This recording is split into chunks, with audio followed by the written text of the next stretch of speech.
The podium's fine. Yeah. Good to see you. How you doing? Yeah. Good to see you. Yeah. Good to see you working. I did. I wait down for your ticket. I'll bring it right back. You want me to hold that for you? That'll be great.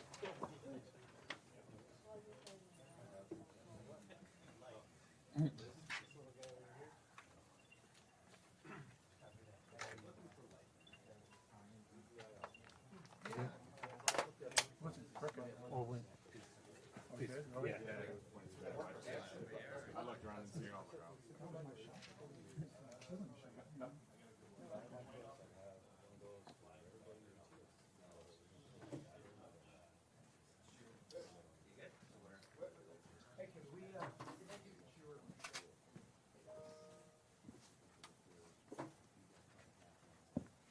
Thanks.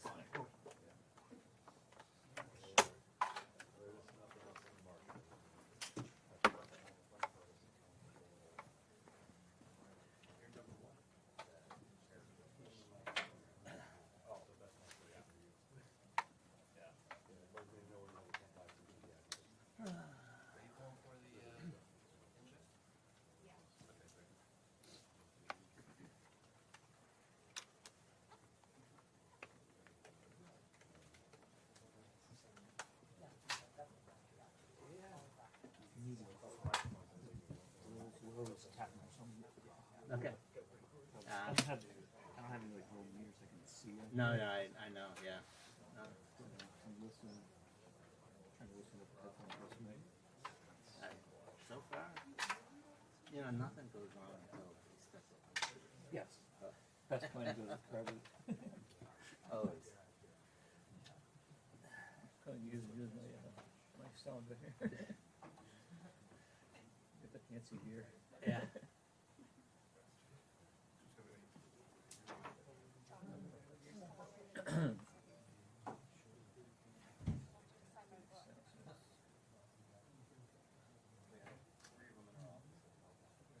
Oh,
Hey, it's been on so from here saying I shot up in 34.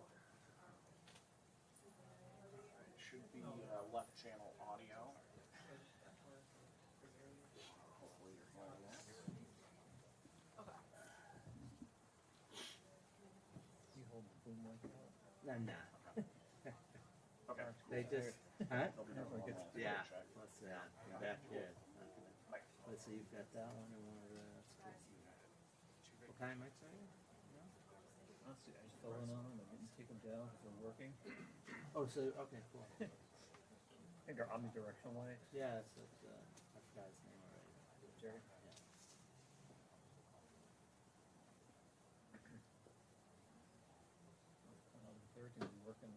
with it? No. Yeah.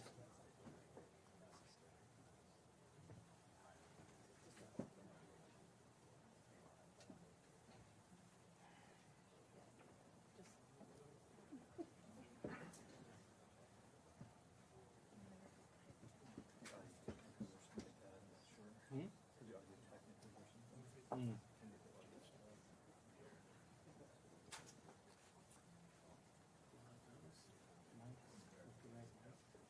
Hey, look on DC6 at a press conference in Minneapolis. Just to make sure you got the signal. I had a friend who did a prison show, and he was hired. I can't remember. It was a reality thing. Yeah, it should just be very low tone right now. It was a guy's hardcore stuff, and they didn't want to see anything. He spent months wiring it. It was a real jail, a real prison. He used panels, ceiling panel stuff. Right up next to It worked amazing. I use a lot of conference rooms and stuff. They both use a restaurant. We're not fully tied, that's just. That's why. Yeah, and it's not our, it's like our area, so we don't want to be. Like, we have both the main one, right here, right up to the, system put together, the audio to the. Dan, why have you, coming from the Woodley building in Minnesota? Nothing to go off or nothing.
Hey, Sean, just gonna call it, right here. Beautiful.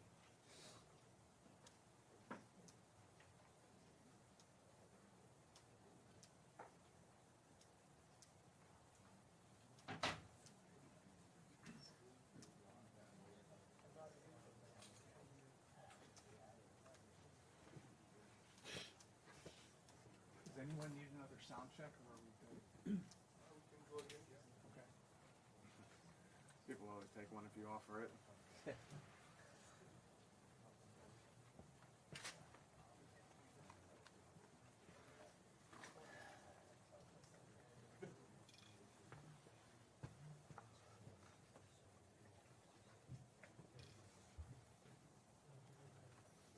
Okay, good morning. This is another sound check.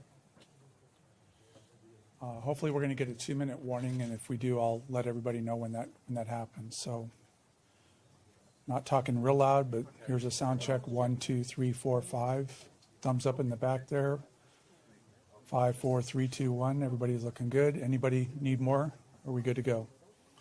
Keep going. 1, 2, 3, 4, 5. Once again, this is a sound check. Welcome to Minneapolis. 1, 2, 3, 4, 5, 5, 4, 3, 2, 1. Milt, we good? Okay, thank you. Adam, can you wipe out or take a pic for me? Slide back.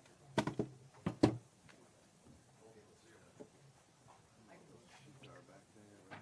Something. So like on right here. If I need another one. Oh, it's in the land, because they're sending some stuff.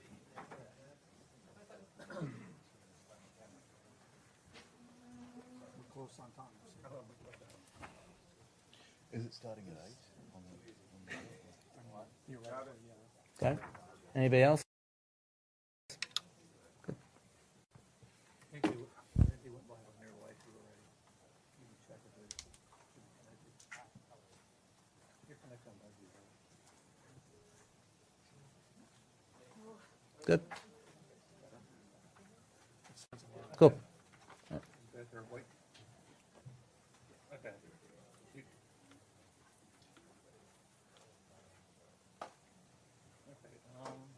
keep the weather at 8 minutes after it is.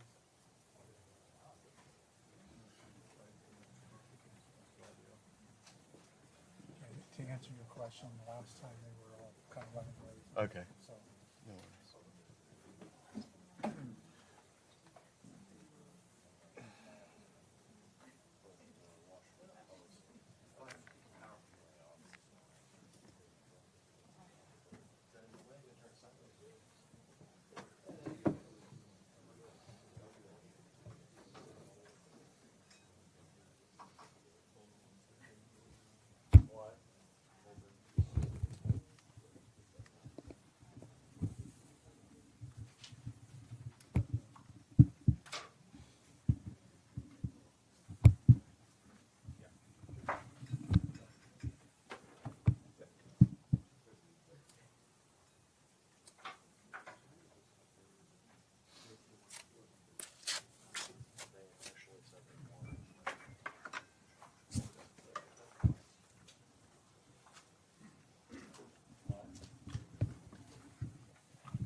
I got you, Sean. I'm gonna. Yeah, I'm gonna be about where I'm right now.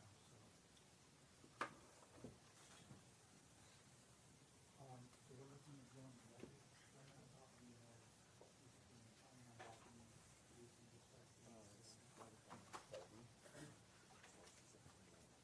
I will do that. Somebody call me on my phone so I can.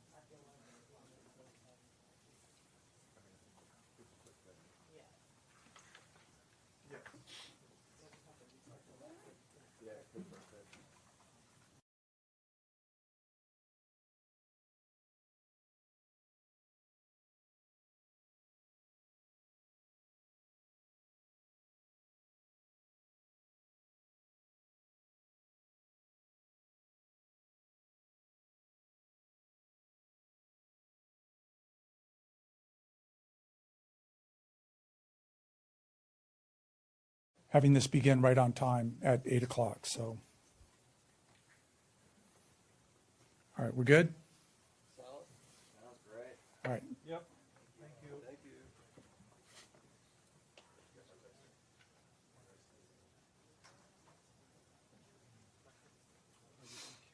I am.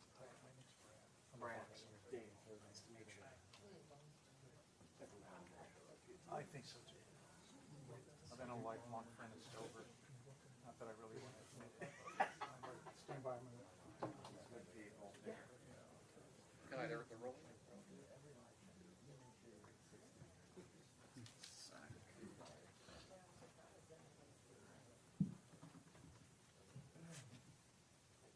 We talk.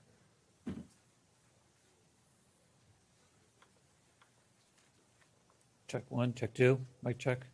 Let me know, Tom. Good.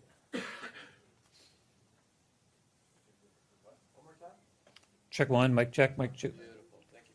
Anybody else need a mic check in the room? Maybe talk a different level, I don't know. That's as close as I can go. Okay. Good thumbs up back there. Sweet. We'll stay connected, okay? Give me a count there for one second. Yep. 1, 2, 3, 4, 5. I'm gonna start that now.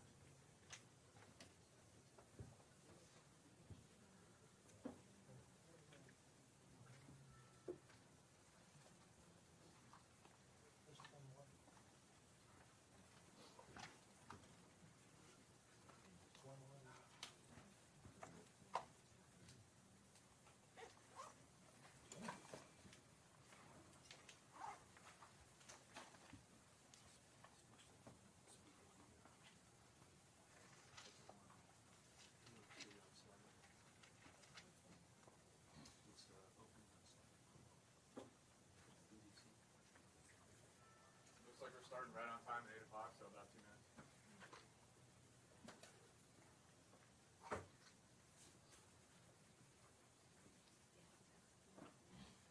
You all want to know. Turn that on. What's that?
Good morning. I'm Tom Homan. I'm the board of Czar President Trump. I'm here with Sam Olson, Field Office Director for the St. Paul office, and Ron Patello, Senior Advisor to the Commissioner of Customs and Border Protection, Border Patrol. Us three guys got just shy of 100 years in law enforcement, immigration enforcement. I worked with Ron 30 years ago in Dallas, Texas. He's been with the Border Patrol's entire career. During my press conference last week, I reported I had productive discussions with various state and local officials, including Governor, Attorney General, Mayor Fry, and law enforcement officials about increasing coordination in a lawful way between the county jails and ICE to avoid public safety threats being released back in the community. While we had our differences, one thing was clear: we all committed to public safety for all who live in the Twin Cities. We have made significant progress under the direction of President Trump, working with state and local officials here in Minnesota, and I expect that to increase in the coming weeks. We continue to have discussions. I'll have discussions this afternoon. We currently have an unprecedented number of counties communicating with us now and allowing ICE to take custody of illegal aliens before they hit the streets. Unprecedented cooperation. And I'll say it again. This is efficient, requires only 1 or 2 officers to assume custody of a criminal alien target rather than 8 or 10 officers going into the community and arresting that public safety threat. This frees up more officers to arrest or remove criminal aliens. More officers taking custody of criminal aliens directly from the jails means less officers on the street doing criminal operations. This is smart law enforcement, not less law enforcement. It's safer for the community, safer for the officers, and safer for the alien. This coordination also makes it far more safe for the Twin Cities. Arresting a public safety threat in the safety and security of a jail is the safest thing we could do. Further, less public safety risks are being released back into the communities, reduces recidivism, so local law enforcement can direct their limited resources to other public safety matters in their community. This is another priority of President Trump. The state prisons already cooperate with ICE on this coordinated transfer of custody, and we thank them for that partnership, and we plan to do more with them. I also want to reiterate and emphasize we are not requiring jails to hold people past their normal release time for immigration purposes. We're not asking anyone to be an immigration officer. We are not asking any state or local official to do immigration enforcement activity. They are not. By merely notifying us before they release them, they don't hold them 1 minute past they normally would. Given this increase in unprecedented collaboration, and as a result of the need for less law enforcement officers to do this work in a safer environment, I have announced effective immediately we will draw down 700 people effective today. 700 law enforcement personnel. We have also fully integrated CBP personnel into the ICRO team structure under one unified chain of command. Not 2 chains of command, there'd be 1 chain of command here. Any large enforcement operation I've ever been involved with, there's 1 chain of command, and that's where we're moving forward.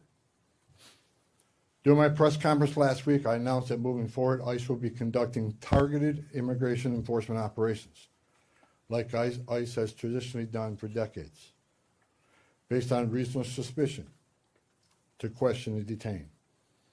ICE will conduct these operations and transnational criminal organization investigations with a focus on national security and public safety. I want to be clear. Just because you prioritize public safety threats don't mean we forget about everybody else. We will continue to enforce the immigration laws in this country.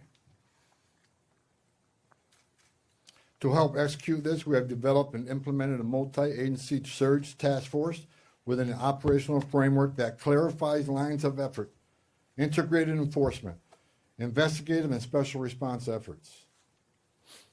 A unified joint operations center has been established to manage all operations and ensure efforts align with priorities of the mission. This reorganization also enables ICE to leverage joint intelligence capabilities to effectively target threats, as well as to reduce the overall personnel footprint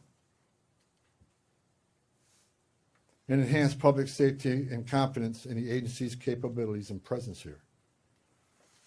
I've also ensured that officials from legal internal affairs offices remain on the ground as long as this operation continues. During our efforts to identify and implement improvements of how operations are planned, conducted, and managed, we identified a gap in regard to the use of body-worn cameras. This was actually raised by the workforce when I started walking around talking to people here. Some officers and agents had them, some didn't.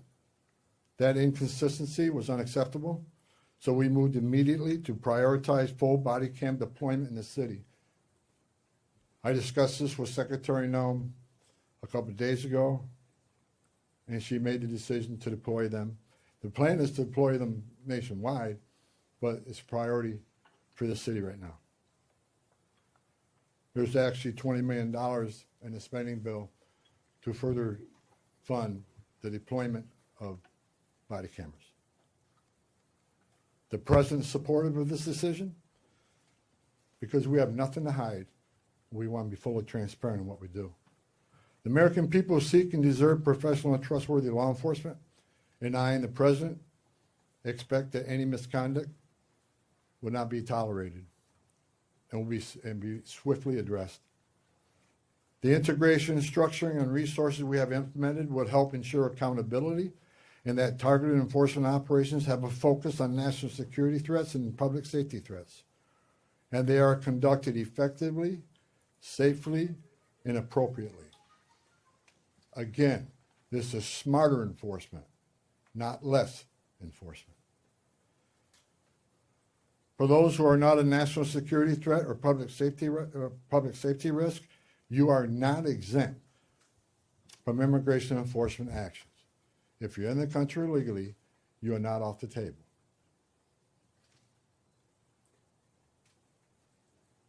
And let me be clear, President Trump fully intends to achieve mass deportations during this administration, and immigration enforcement actions will continue every day throughout this country. President Trump made a promise, and we have not directed otherwise. I heard rumors we have, untrue.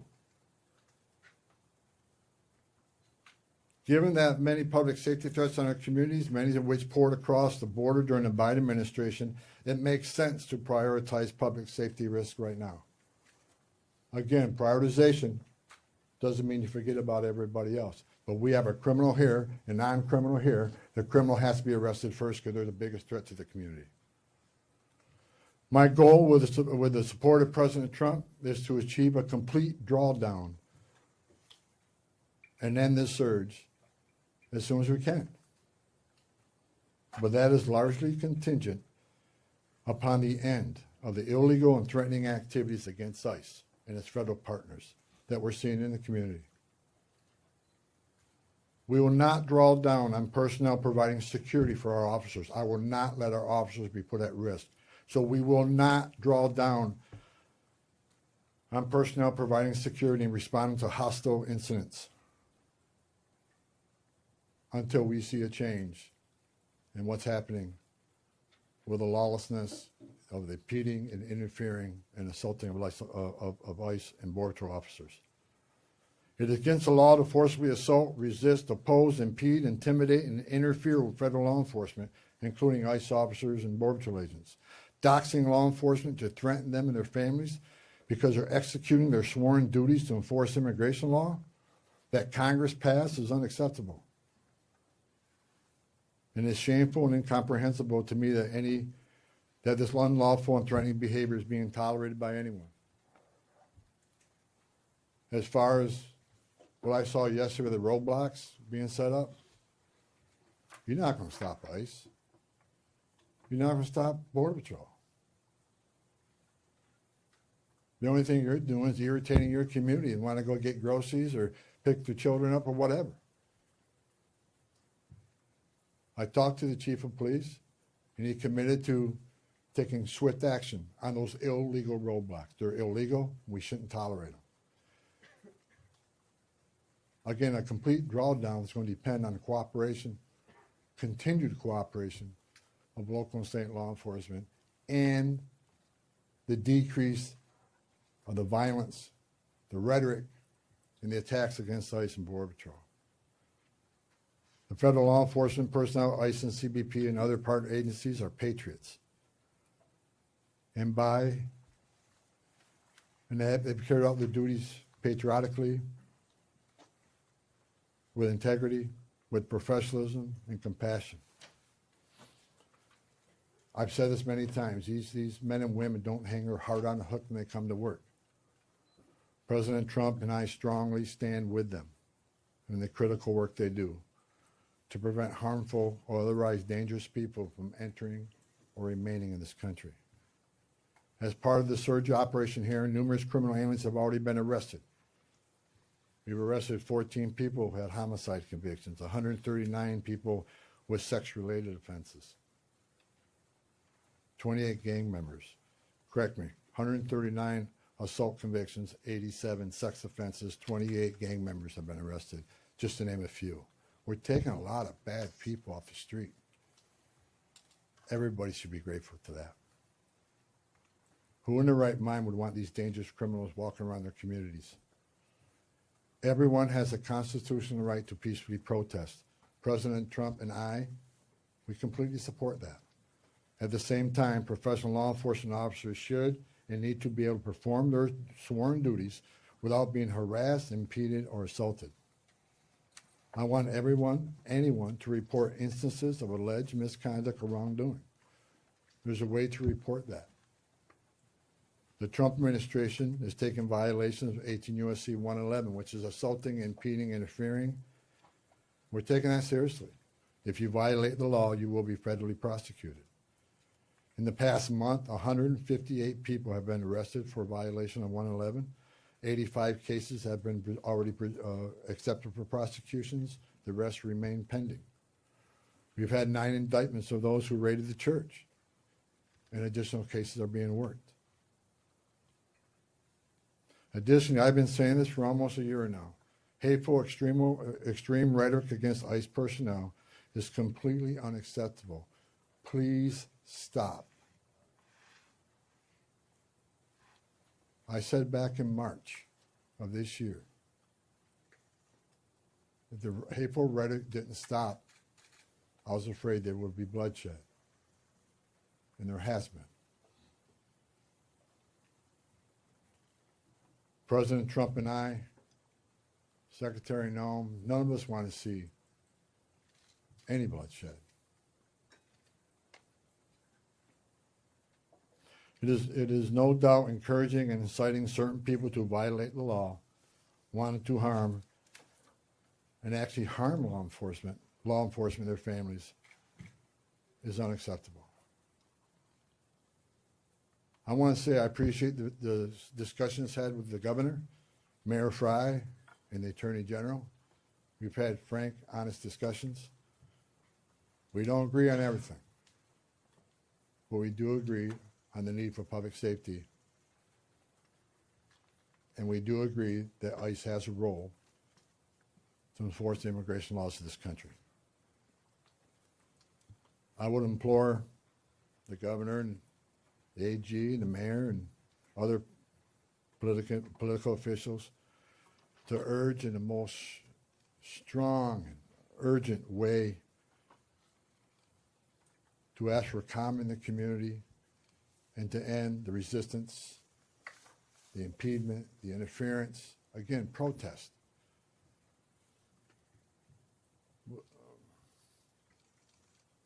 But stop impeding, stop interfering, stop violating the law, because we will arrest you. In closing, President Trump and I would like to thank the men and women of ICE, Border Patrol and other federal agencies on the ground here, for your dedication to the oath you swore to enforce the federal laws and promote public safety through the work you do. That hasn't been easy. I know the sacrifices you make. I know the sacrifices your families make. I know your families worry about you every day. I know you've been away from birthdays and anniversaries and holidays. I appreciate every one of you. I wore that green uniform. I love the United States Border Patrol. I was an ICE agent. I know the job you have. I know the tragedies you've seen. The President is with you.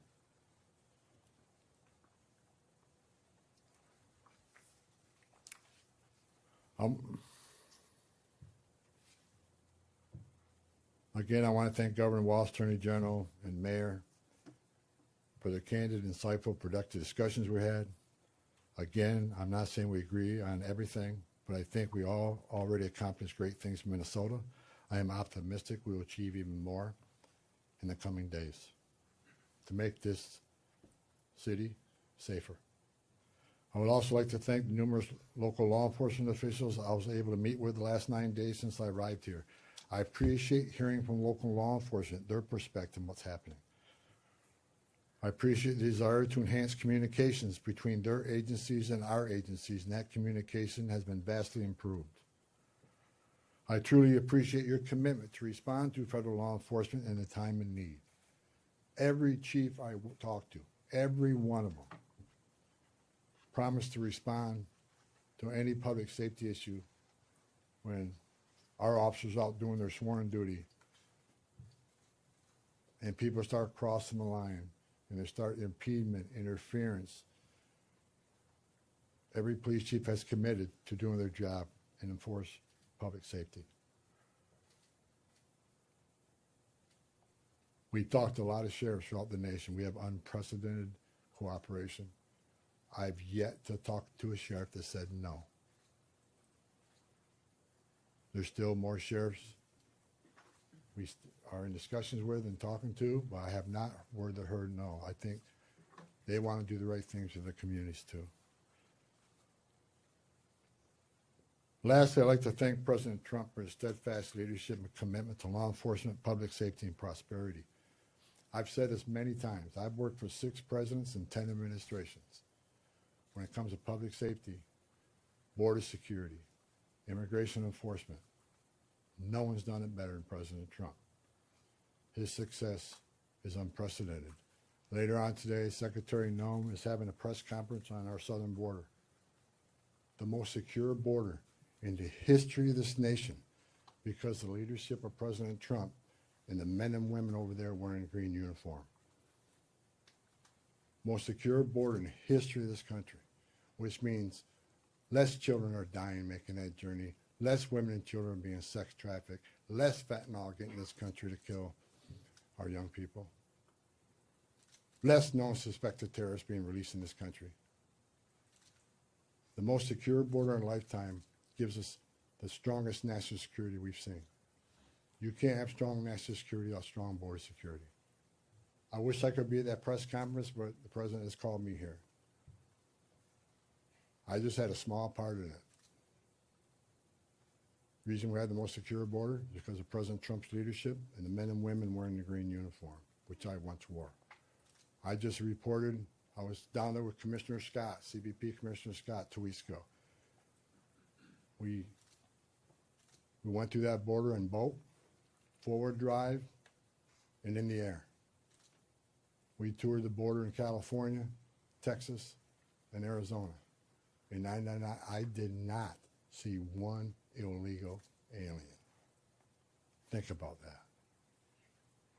The last 9 months, no one's been released from that border. The most secure border in history of this nation. So God bless the men and women of the Border Patrol. God bless President Trump for his leadership. And God bless the United States of America. And I'll take questions. Sir, you said that you're getting unprecedented cooperation. Where's that coming from? Is it coming from the sheriffs? Have you signed agreements with them? Are Hennepin and Ramsey County part of that? And the 700 officers leaving Minnesota, are they Customs and Border Patrol or ICE or? There's a mix, but that number is based on, number one, the cooperation again, rather than having whole teams out looking for a criminal alien was just released. Now we have one agent at that jail picking that person up. That and the operation has been successful on a number of arrests, so the target list is reducing. So with the efficiencies of the jails, with the efficiencies of the prison system working with us, and the target list decreasing, we had a whole team looking at what makes sense without risking officer safety and the security teams, and that number is 700. Look, we want to get back to the original footprint, the Minnesota footprint of what ICE officers looked like before this operation, plus the additional hires through the big, beautiful bill. A lot of these people, we got agents here from LA, New York, and Portland. There's problems there too. So we want to get people back to their home stations and enforce immigration laws in those areas. But the vast majority of sheriffs, there's only a few that we're still in consultation with, but this is unprecedented cooperation. So again, I want to thank, the sheriffs, the governor, and the AG. I think we're in a lot better place than we've ever been in. We never had this kind of cooperation at this level, and I'm not leaving until we get all done. But I'm happy to say I'm extremely pleased with the leadership team and their outreach to the sheriffs, to the state, to the chiefs. I've talked to many of them. I didn't talk to all of them, but I plan on talking to every one of them before I leave and thanking them for their cooperation. Are you getting cooperation from Hennepin and Ramsey? Follow-ups right here, go ahead. With everything that you've mentioned here right now, do you think this operation was a success here in Minnesota? Yeah, I think I just listed a bunch of people we took off the streets of the Twin Cities. So I think it was very effective as far as public safety goes. Was it a perfect operation? No. No. And I just told you, we created one unified chain of command, make sure everybody's on the same page, make sure we're deconflicting targets, and making sure we follow the rules. And I'm not saying anybody, I don't think anybody purposely didn't do something they should have done. I'm saying that I brought a different set of eyes on this. I've done this for a long time. We made this operation more streamlined, and we established a unified chain of command. So everybody knows what everybody's doing. And not that it wasn't current before, but we approved upon that. So in target enforcement operation, we go out there, there needs to be a plan. And I want to make sure everybody has a plan. But I'm not going to sit here and point a finger at anybody that they failed. It was a great operation. We took a lot of public safety threats off the street. Right here. Can I ask a quick numerical, just clarification, and then get to my main question, please? So 700 leaving effective immediately. How many will that leave here once that group is out? Right around 2,000. And what is the pre-operation footprint? Well, that's 150. 150 is normal. Well, we got to remember now we got special agents on detail here doing the fraud investigation. They're not going anywhere. They're going to finish their job. I'm talking about immigration enforcement efforts. Understood. So then my main question, we've talked to people who say they're protesting not the arrests of people with criminal backgrounds, but things like broad ICE patrols, random citizenship checks of people of color, and the detainment but no charges of U.S. citizens. So have you committed or will you commit to officers on the ground here ceasing those actions? What I have made clear, we're doing targeted enforcement operation. When we leave this building, we know who we're looking for, where we're most likely to find them, what their immigration record is, what their criminal record is. But as we continue to be forced in the communities, when we go to arrest that criminal target, if we find an illegal alien there, they're coming. We're not going to turn a blind eye to illegal immigration. That's why this partnership and this coordination is so important. We'd much rather work in the safety and security of jail. Look, I go to bed every night wonder if every one of our officers go home safely. I also am concerned that every person we're looking for is taken into custody safely. The best way to do that is to have a target enforcement operation, a well-planned operation. That's the way we've done it for decades. So should we expect to see no more of that? Pardon me? Should we expect to see no more of those citizenship checks? I have or one I have time? directed target enforcement operations, and we'll hold our officers to the highest standards. These are professionals. Again, you know, I wish every one of you could put that gun on your hip, put that Kevlar vest on, and go out there and put up what they put up with. Considering the hate, the rhetoric, the attacks, I think they performed remarkably, and I'm proud of them. We came here, President Trump sent me here. I didn't ask to come here. President Trump sent me here to help de-escalate what was going on. We're not surrendering our mission. We're not walking away from our mission. We're just making this more effective and more smart. This is smart law enforcement. Smart law enforcement makes it safer. Right. Realistically, how much work is there left to do here? And with this unprecedented cooperation, how long could this take, best case scenario in your eyes, to get the job done? Look, I said it. We want to get out. We want to get back to the normal operational footprint here. But that depends on the people out there putting up illegal roadblocks. That depends on people that want to intimidate and interfere and put hands on ICE officers. Tone down the rhetoric. Stop violating the law and impeding and interfering with us, and they'll draw down be quicker. I still got more discussions to have with some local law enforcement officers looking for their cooperation. The more cooperation we get, the less rhetoric and hate we see, and the less attacks means we can draw down even more quicker. So, you know, a lot of this has to do with assistance from the community. We want to get these men and women home. They got a job to do at home. And I think we come a long ways. I'm actually, yesterday afternoon I was sitting on my chief of staff, I'm actually amazed at the cooperation and agreements we already talked about and the willingness to work with us. We're doing better than I ever thought we would. Seriously. And I'm excited about getting back to the business of enforcing immigration law without without arresting people for 111 for interference and impeding. We just want to do what we've done for 30 years, 40. I've done it for 40 years. We want to get back to doing the job, and that's what we plan on doing. And we're not. I want to keep this because I keep hearing it and hearing it and hearing it. We're not surrendering the president's mission on a mass deportation operation. If you're in the country illegally, if we find you, we'll deport you. But this is about target enforcement operation, and that's what we're going to be doing. Last question, go ahead. You've been talking about these filter blockades. People, just regular people, protesters are checking IDs, they're running people's plates, and they're not letting people who they think are ICE agents through.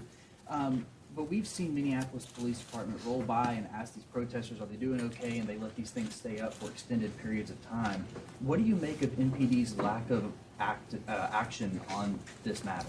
When I was away to wear the roadblocks yesterday, I called the chief of police, and he went and disbanded them after I got off the phone with him. He has promised to take enforcement action. It's illegal. You can't do that. And again, a message to those folks, what are you doing? You really think you're going to stop an ICE and CBP from doing the job? It's a joke. Only people you're hurting is your own community who wants to go and get groceries, pick up the dry cleaning, or go to work, whatever. You're just hindering them. Stop. Stop. No I more just have a quick questions. Go ahead, sir. clarification on the body No more cameras. questions, guys. Just a Thank clarification. you. Mr. Homan, could you just talk about the targeted list? How big is that list? report those only have misdemeanors?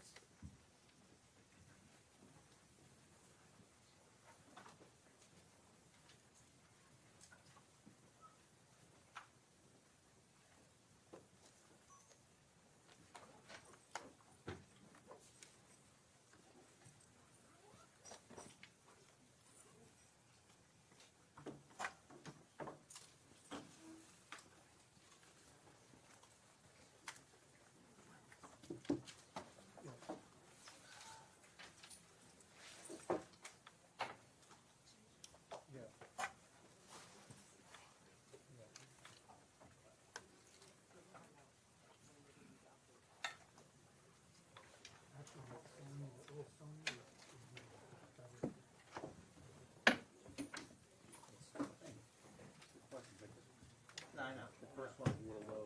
Yeah, that's the way it goes. You don't know what to expect. Yeah, no, you got everything. That's good. Thank you.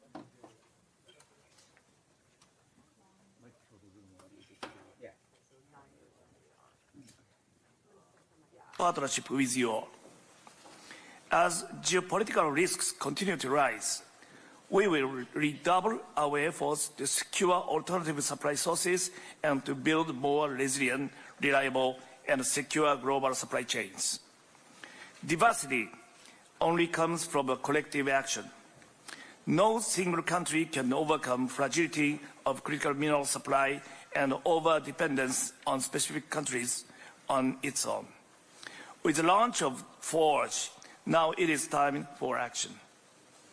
On the demand side, it is imperative that we avoid the situation in which critical minerals and their derivatives produced through non-market-based policies or practices crowd out products with distorted price competitiveness and unfairly monopolize the global market.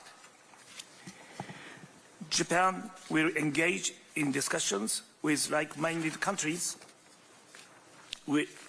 including the United States, the European Union, and others present here in a positive and constructive manner, and will work to build an effective mechanism with industrial engagement.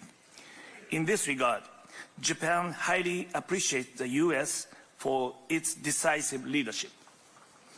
Distinguished colleagues, as we gather today, we are clear-eyed about what our mission is and what our challenges are.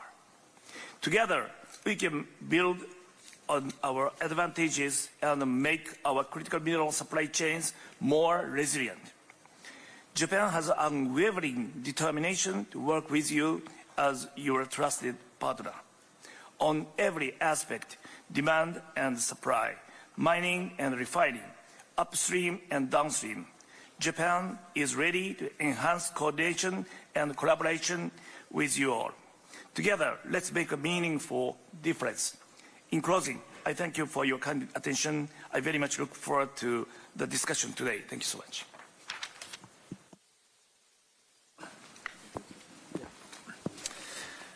Thank you, Minister Hori. It's a privilege to introduce David Copley, Special Assistant to the President and Senior Director for Global Supply Chains at the National Security Council.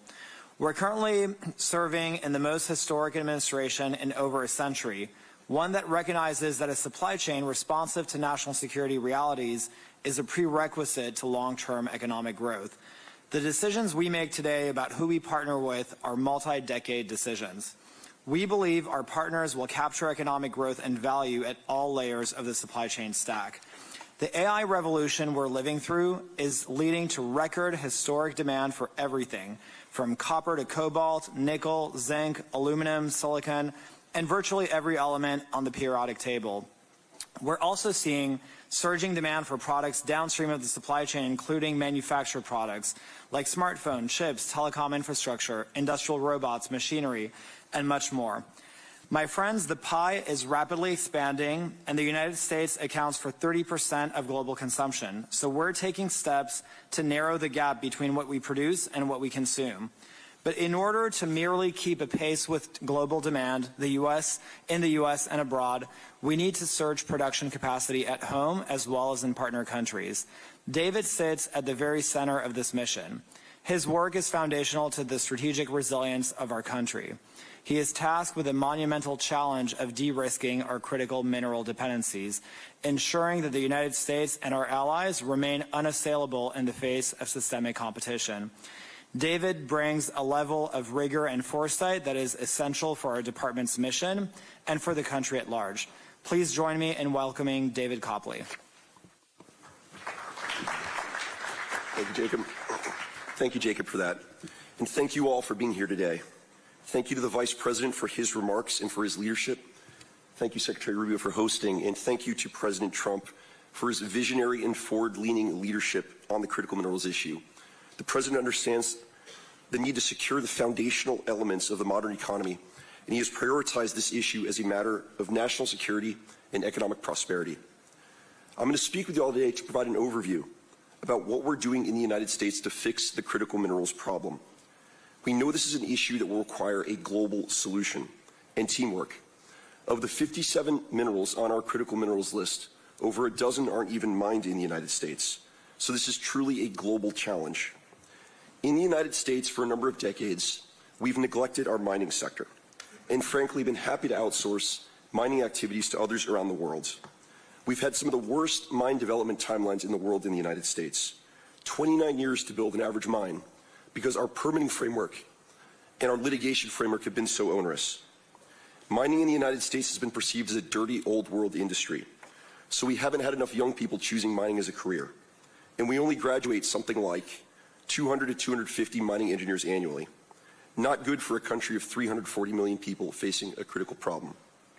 But I'm proud to say that under President Trump's leadership, we in the United States have done a complete 180 and again made mining a priority industry for our national development. Because as all of you hopefully understand, minerals are the elemental building blocks of everything we need for our manufacturing sector as we reindustrialize our country. So what are we doing in the United States to fix the problem? Broadly, 4 key initiatives. We're investing in mining projects, we're stockpiling minerals, we're going to protect our mining companies, and we're rebuilding our mining ecosystem. To start, we're investing heavily in mining-specific projects, like recent deals with MP Materials, Lithium Americas, Korea Zinc, Ma'aden, and many, many others. I believe over the next few years, the United States government, between debt and equity, will deploy hundreds of billions of capital into the mining sector to get projects going. We are quite frankly doing things the American government has never done before, like equity investing, so we can get deals to pencil quickly and move forward.